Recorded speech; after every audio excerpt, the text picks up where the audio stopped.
Hello everyone, a warm welcome to Wisdom from North. My name is Jannike and today I'm in Oslo sitting next to Penney Peirce.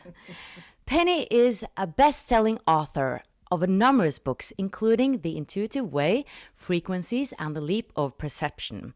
She has counseled tens of thousands of people worldwide on business and life direction and the meaning of life and finding one's destiny. And she was also one of the early pioneers in the intuition development movement. And intuition is one of our topics for today. Yes. Much welcome to Wisdom from North. Thank you. And we just did a conference together. Yes, we both had talks. It was the Evolving Consciousness Conference. And there you talked about how we're moving from the age of information to the age of intuition. Now, what does that mean? Can you expand on that? Well, you need to understand that the frequency of energy or the vibration on the planet is increasing. And everybody kind of feels that, everything going faster and faster and faster. So there's a kind of evolution underway. I think it actually started back in the industrial age, when everything was about the physical world and machines. That accelerated, and then we got computers. The computers accelerated that period to such a degree that it shifted into the information age. So it's like we went from the body consciousness to the mind.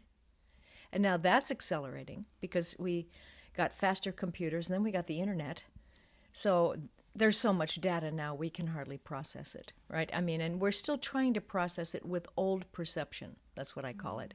Linear, right? A, B, C, D, E with little bytes of information that are strung in a line.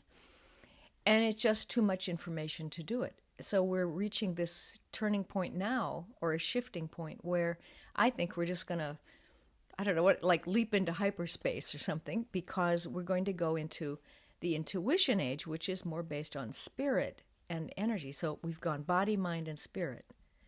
Now, the intuition age is going to be a consciousness that's very different from what we've known, because I think first of all, it's all in the present moment. In the older perception, we have past, present, future, which is linear, a line, right? In the present and the new perception, there's no past and future.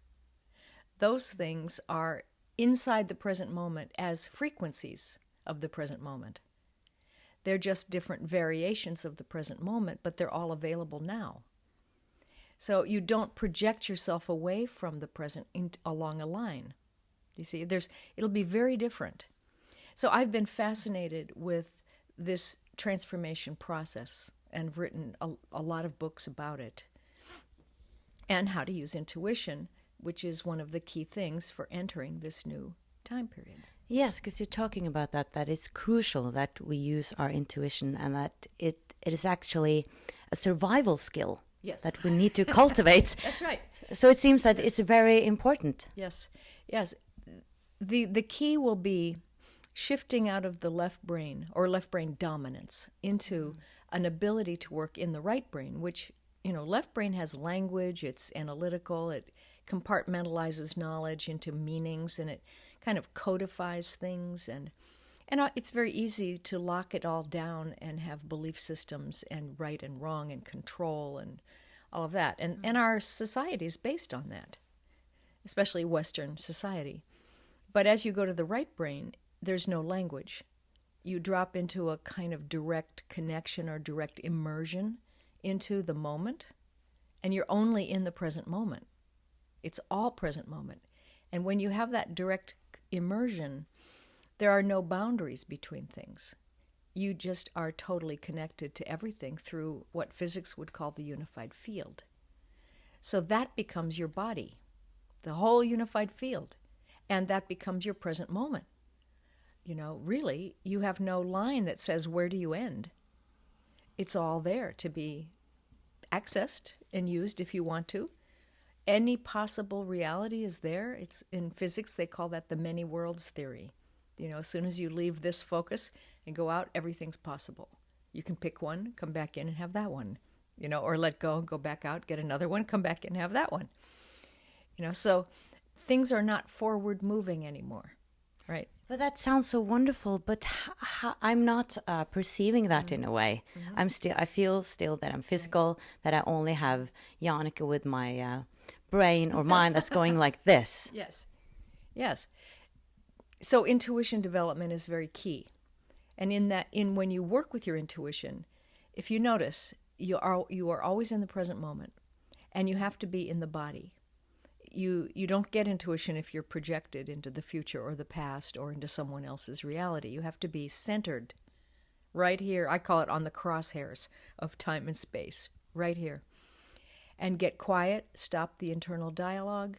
Maybe you ask a question and you get quiet, and it kind of bubbles up, the answer, and it's right there. It's very obvious.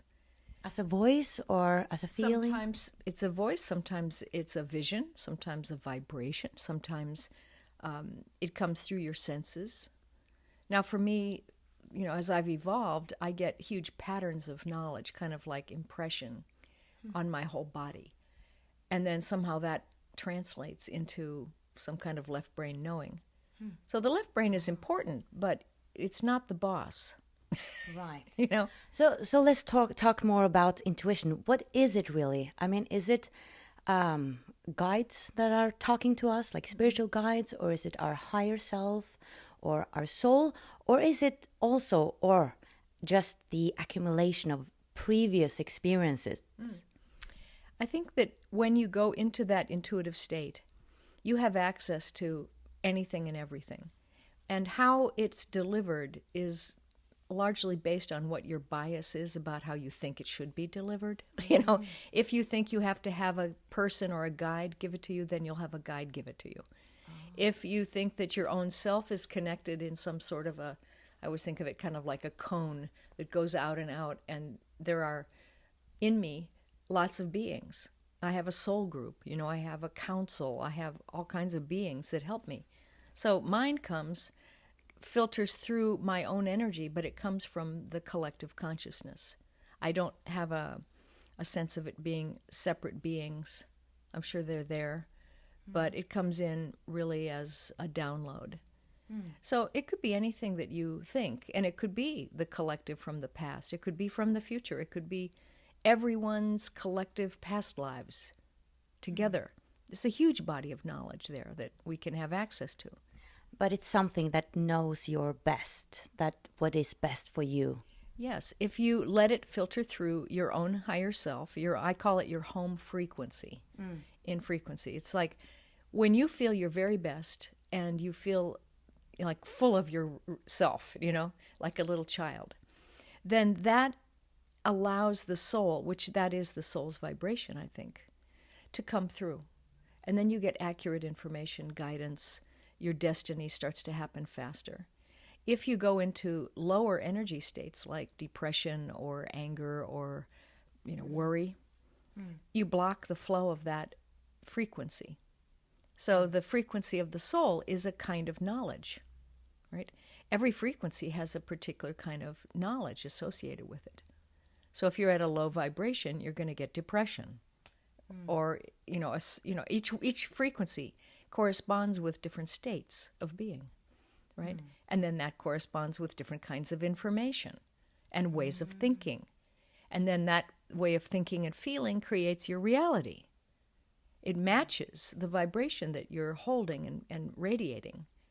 So if you change your vibration, then you can totally change the way your reality functions.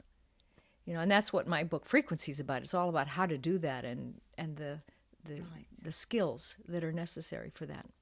So can you talk a little bit about how people are perceiving intuition? Because I guess people are perceiving it very differently. I think that it's not just about being psychic or, doing predictions. I think it's much more about being in the moment and navigating through your day in a very enlightened way where you don't have waste, you don't have snags, things just work well. You have more synchronicity.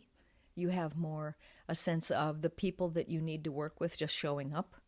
It's like magic. When it's like greasing the wheels and things just flow very nicely and you get just what you need.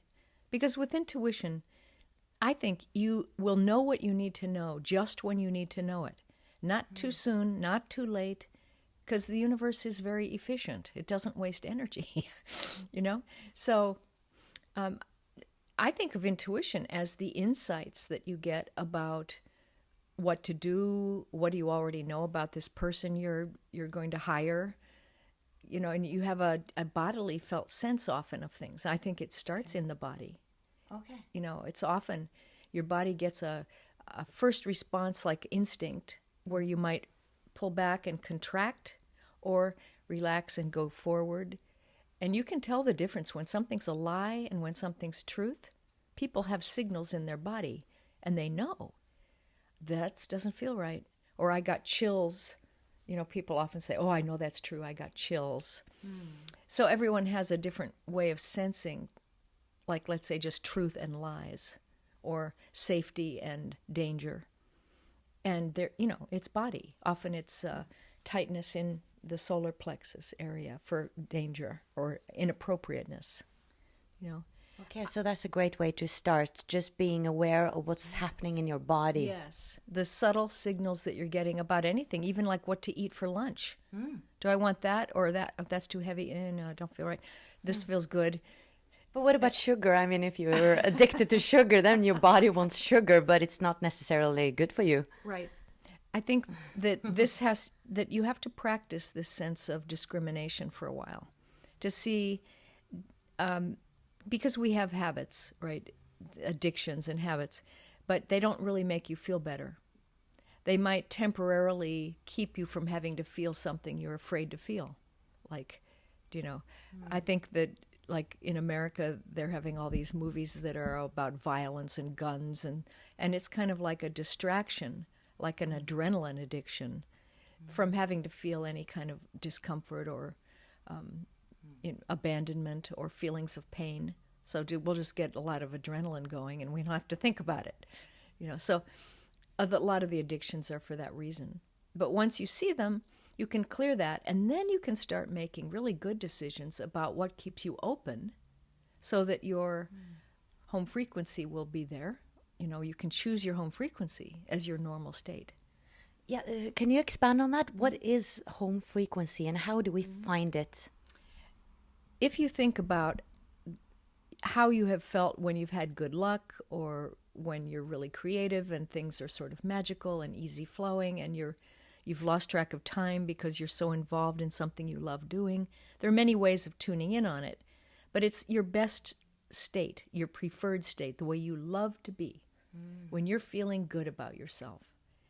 And in the book, I have a lot of different ways to go in and find it. But, you can just think about times when you had people were generous with you, or when you had good luck and you met good people, or you felt like you met your soul friends, and then there's this warm spreading feeling, right? That's a state of being. And it's like striking a tuning fork,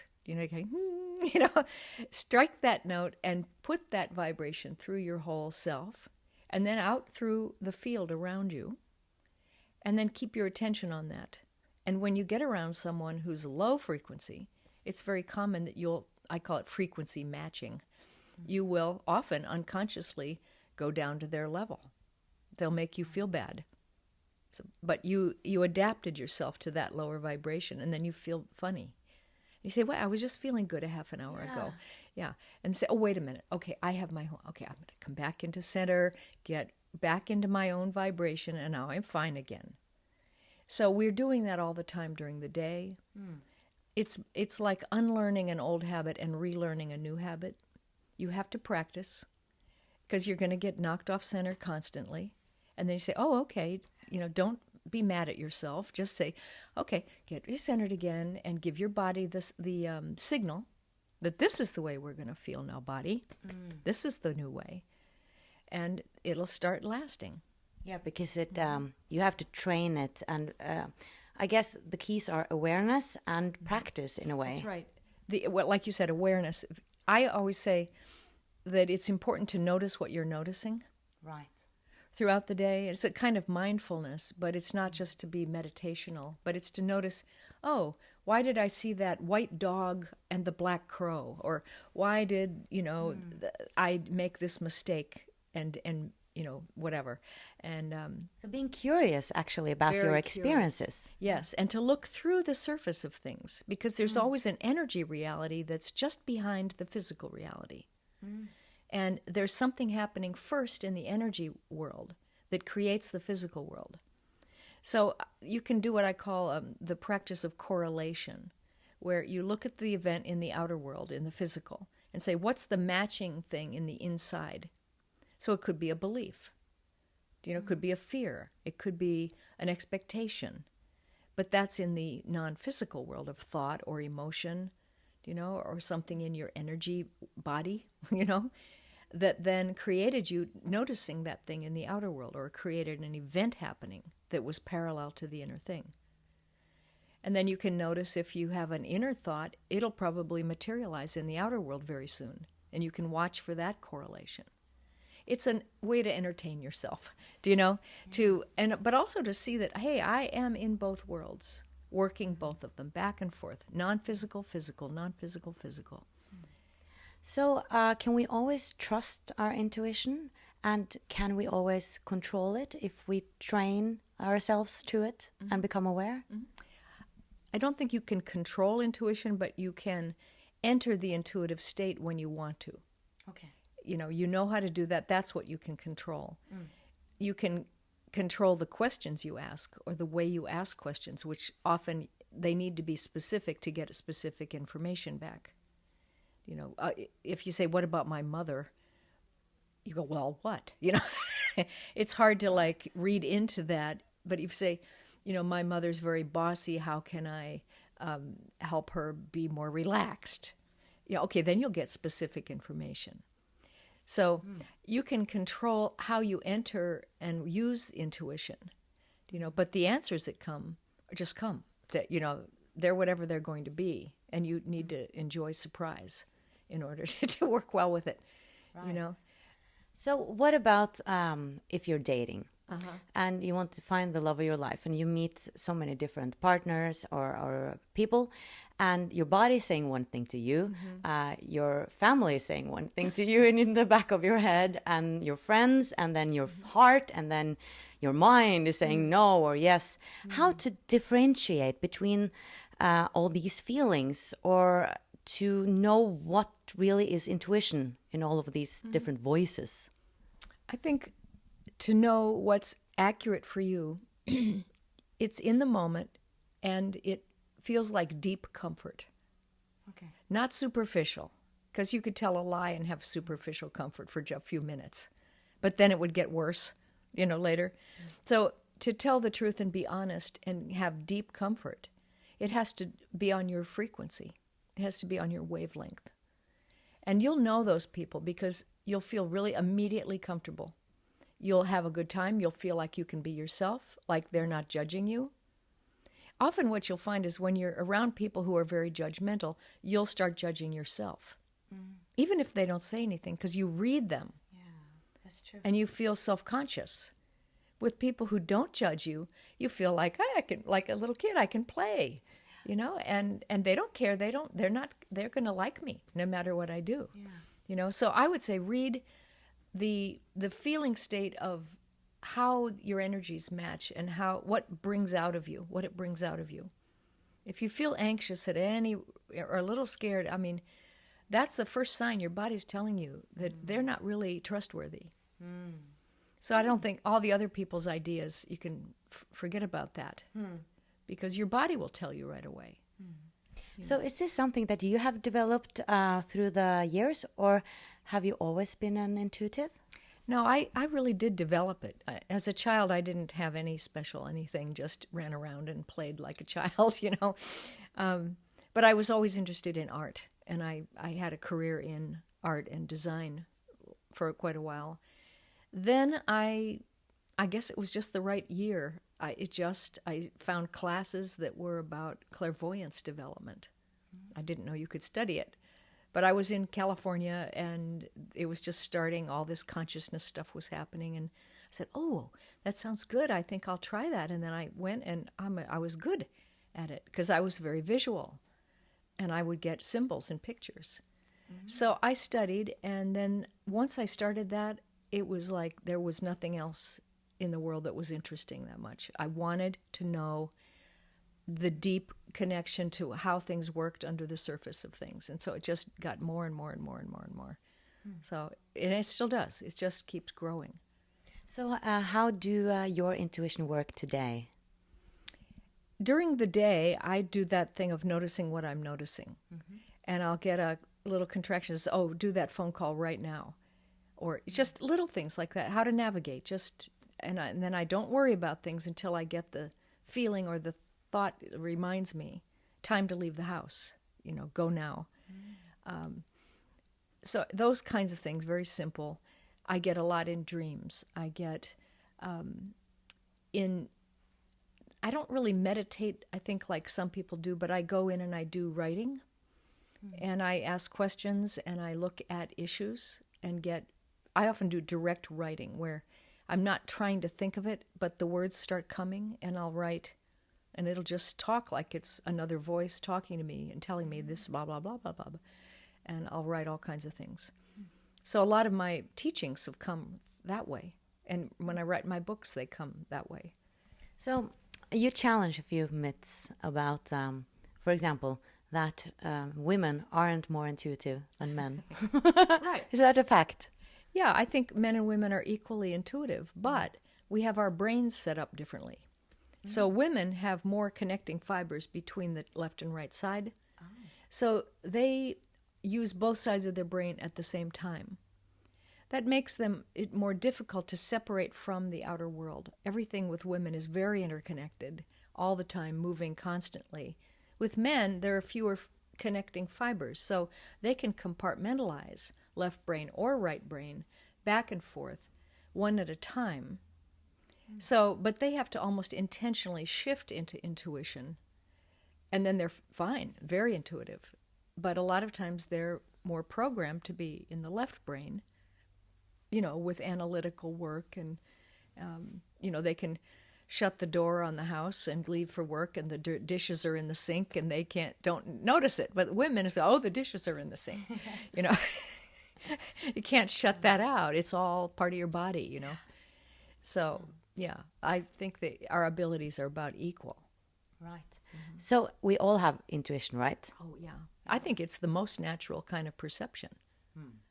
Direct knowing. You talked a little bit about energy as well in the talk, that we are not using as much the willpower anymore, or that it doesn't work that well, and the form isn't working that well, but we need to work on the energy instead. Can you talk a little bit about that? This transformation that's going on today, we talked about it in the beginning of going into the end of the information age, into the intuition. That change right there has something to do with the speed of processing certain things, And now I just kind of lost what you were saying there for a second. About the willpower? Oh, the willpower. Yeah. That's what I wanted to say. That a lot of old structures are not working anymore that are part of the old way and the old perception. And willpower is part of that. Control is willpower, right? And as things start changing, of course, there's fear. Like, oh, it's all the unknown. I don't understand. My body's changing, and I'm overly sensitive, and those things. And so people contract, and then they try to control the reality so that it'll stay the way they like it, but it's not going to. But so you have to use a lot of willpower to try to maintain control over things that are changing. And that's very tiring. So what I have found now is that willpower just doesn't work. And it almost backfires. It's like if you try to make something happen, it bounces off of that thing and comes back to you and will create upsets and disturbances. The new way to do it is to just be with things and think of a way that you'd like it to work and just put your attention on that reality and let it open up, and 90% of the time it just comes to you. There's no willpower. It's attention instead of intention. Intention really is forward-moving, willpower-based, and future-based. Because I thought it was all about intention. That's old. Already? Right, already. I thought it was really like setting the intention, this is what I want, and then letting it go. That's willpower. Okay. So instead, what you do is use your imagination, create a little movie in the imaginal realm of the way it would feel really great. You could be in your home frequency. This is going to be wonderful. I love this. And then you keep your attention on it, like you're just looking at it and you're loving it. And you're saying, I love this reality. And then it will love you. And then the more you put attention on it, gently, just being with it, it'll start to drop down in frequency and it'll come toward you. And if you just keep being with it, pretty soon your body will get the message that, oh, this is real. And it'll be there. It'll just happen. It seems like it's much more ease with that method or technique instead of the law of attraction that you need to focus. Well, think of the law of attraction. Just the words means that you think there's an outside world and you have to get that thing and use willpower to get it to yourself and then maybe keep it, and control it. That's not the way it works. It's attention that causes life to materialize. Anything you pay attention to, you find energy in it. If you stare at your finger, you'll start vibrating, and so it is the mind and the attention on something that finds the energy in it and the consciousness in anything. The longer you put attention on something, the deeper into it you go.